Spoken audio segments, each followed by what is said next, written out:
Subscribe करें हमारे channel SS academy को और बेल ज़रूर दबा दिएगा ताकि आपको हमारे नोटिफिकेशन सबसे पहले आएँ। तो जैसा कि आज हमारा टॉपिक है सिंपल इंटरेस्ट या कंपाउंड इंटरेस्ट। इससे बहुत ही फार्मूला बेस्ड क्वेश्चंस आते हैं और काफ़ी इजी होते हैं। सिर्फ इसमें हमको वैल्यू पुट करनी होती है और आंसर निकालना होता है। तो सबसे पहला फार्मूला जो हम पढ़ते हैं वो है इंटरेस्ट का, which is equal to P into R into T upon 100। अब इसका मतलब क्या है? पी का मतलब होता है प्रिंसिपल, जो अमाउंट हमने बैंक में लगाया है।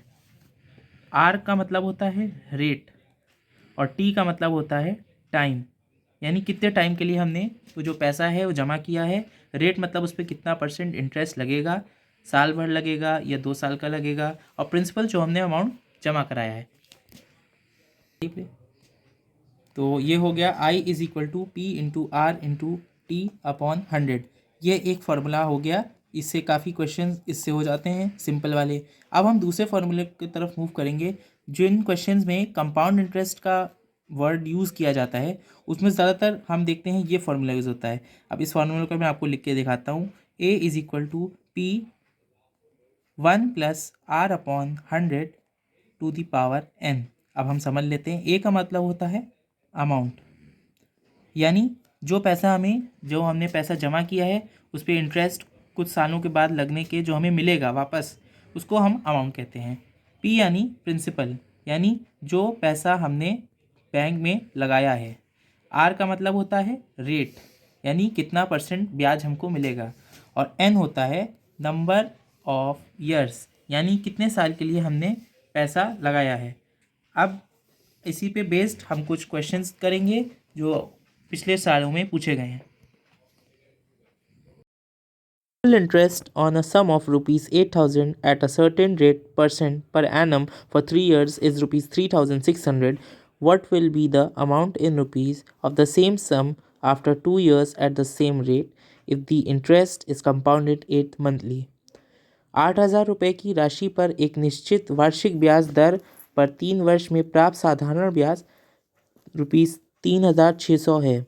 यदि ब्याज की गणना प्रति 8 माह चक्रवृद्धि आधार पर की जाती है तो उसकी राशि पर ब्याज दर से 2 वर्ष के बाद कितनी धनराशि प्राप्त होगी? तो जैसा कि हमने क्वेश्चन देखा, तो इसमें हमें दिया गया है प्रिंसिपल, जो दिया गया है वो हमें दिया गया है 8,000 रुपये, और जो हमें टाइम दिया गया है यानी समय वो दिया है 3 वर्ष यानी 3 years। तो अब हम सीधा, लेकिन हमें रेट नहीं दिया गया है तो हम रेट कैसे निकालेंगे?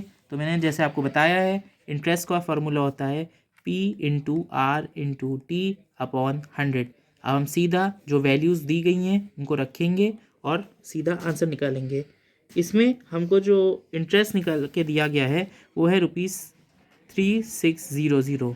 तो इसमें सिर्फ हमें आर को जो है निकालना है, तो हम कर देते हैं value put. 3600 equals 8,000 into R into time which is 3 years upon 100। अब हम सीधा इसको निकाल लेते हैं। दिस इम्प्लाइज दैट 3,000 इसको हम ऊपर ले जाएंगे और ये दोनों डिनोमिनेटर में आ जाएंगे।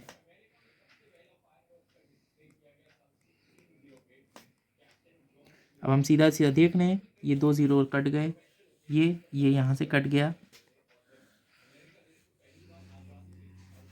और ये से कट गया। तो रेट हमारा जो है, रेट आ गया 30/2 विच इज़ 15%। तो हाँ, जैसा कि हमने सीधा फार्मूला यूज़ करके, ये फार्मूला है, इससे सीधा वैल्यूज़ पुट की और रेट निकाल लिया। अब हम दूसरे स्टेप की तरफ मूव करते हैं, जो कि है 8 महीने में कितना परसेंट लगेगा। तो जैसा कि हमने देखा, जो ये 15% आया है ये पर एनम के लिए आया है, यानी पूरे साल के लिए। लेकिन दिया गया क्वेश्चन में हमें दिया गया है कि वो 8 मंथ्स के लिए है। तो हम कैसे निकालेंगे? सिंपल हम लोग यूनिटरी मेथड निकालेंगे, क्योंकि 12 महीनों के लिए जो इंटरेस्ट है वो है 15%। तो 8 महीनों के लिए कितना होगा? सीधा हम इसको नीचे ले जाएंगे और इसको 8 से मल्टीप्लाई कर देंगे, यानी 15/8 15/12 इंटू 8। तो ये हमारा क्वेश्चन आ गया 10% इंटरेस्ट, यानी 10% इंटरेस्ट लगेगा 8 महीनों के लिए। अब हमने एक आपको फार्मूला बताया था, A is equal to P 1+r/100 तो अब हम सीधा जो वैल्यूज़ हमें दी गई हैं इसमें पुट करेंगे और आंसर निकाल लेंगे। तो ए इज इक्वल टू प्रिंसिपल हमारा था 8000, रेट आया था 10% और अपॉन 100 कर दिया, और टाइम जो था हमारा वो था 3 साल, तो इसको हमने पुट कर दिया। अब हम सीधा गणित लगाएंगे, तो ये हो जाएगा 11/10 into 3 which is equal to 8000 into 11/10 into 11/10 into 11/10। तो हम देख रहे हैं तीनों ज़ीरो कट जाएंगे और 11 ज़ा 121 होता है, और उसको फिर 11 से मल्टीप्लाई करेंगे तो आ जाएगा 1331।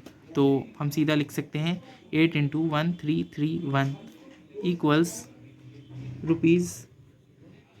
₹10648। तो ये हमारा अमाउंट निकल आया। तो हम चेक कर लेंगे, ये ऑप्शन नंबर ए है हमारा, तो ऑप्शन नंबर ए हमारा सही हो जाएगा। तो से देखा आपने फ्रेंड्स कि पहला क्वेश्चन जो था कितना इजी था, सिर्फ हमने 2 फार्मूले का यूज़ किया है, which is interest which is equal to principal into rate into time upon 100, जिससे हमने इंटरेस्ट यानी ब्याज निकाल लिया, और अमाउंट का फार्मूला प्रिंसिपल 1+r/100 जिसमें ए हमारा अमाउंट है, बी प्रिंसिपल जो पैसा हमने लगाया है, आर रेट है, और एन नंबर ऑफ़ ईयर्स है। तो फ्रेंड्स अब हम दूसरे क्वेश्चन की तरफ मूव कर रहे हैं, तो आप वीडियो रोक के एक बार फार्मूले एक बार रिवाइज करिए और खुद ट्राई करने की कोशिश करिए। नेक्स्ट क्वेश्चन है, the compound interest on a certain some of money for 3 years compounded annually at a rate interest of 10% per annum is ₹1324. The principal is। ब्याज की गणना वार्षिक चक्रवृद्धि आधार पर करते हुए किसी निश्चित राशि पर 10% वार्षिक ब्याज दर से 3 वर्ष का चक्रवृद्धि ब्याज ₹1324 होता है। राशि ज्ञात कीजिए। चलिए अब इसको सॉल्व करते हैं। जैसा कि भी आपने सेकंड क्वेश्चन देखा, तो सेकंड क्वेश्चन को करने से पहले अगर आपने हमारे चैनल को अब तक सब्सक्राइब नहीं किया है तो प्लीज़ सब्सक्राइब कर दिए, क्योंकि बहुत जल्द हम ऐसे ही नए वीडियोस लाने वाले हैं, नया कंटेंट लाने वाले हैं DRDO से रिलेटेड, जो आपके लिए बहुत ही महत्वपूर्ण और फ्रूटफुल होगा। तो सेकंड क्वेश्चन को अब हम सॉल्व करते हैं।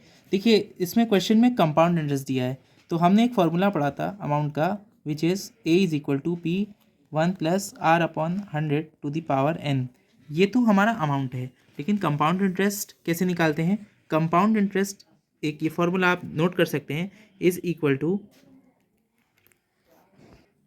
Compound interest is equal to A minus P. अब ए मतलब अमाउंट, अमाउंट माइनस प्रिंसिपल।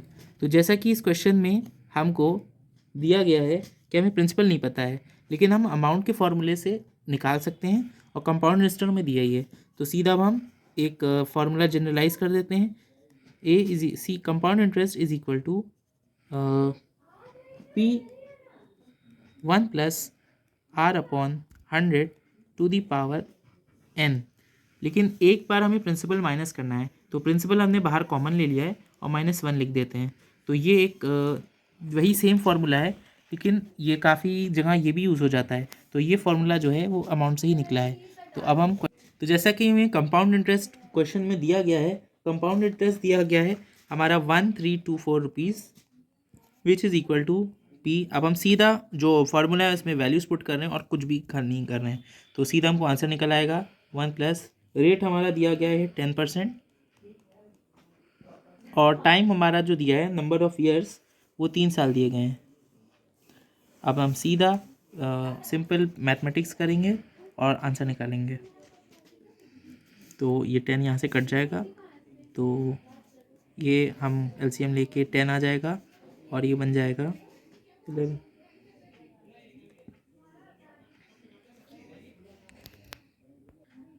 11/10 का क्यूब -1।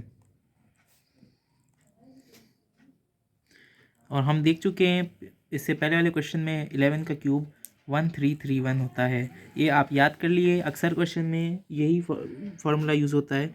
और 10 का क्यूब होता है 1000। तो जब हम इसको एलसीएम लेंगे तो अपॉन में 1000 आ जाएगा और -1 1000 हो जाएगा ये। तो अब हम सीधा प्रिंसिपल निकाल सकते हैं। तो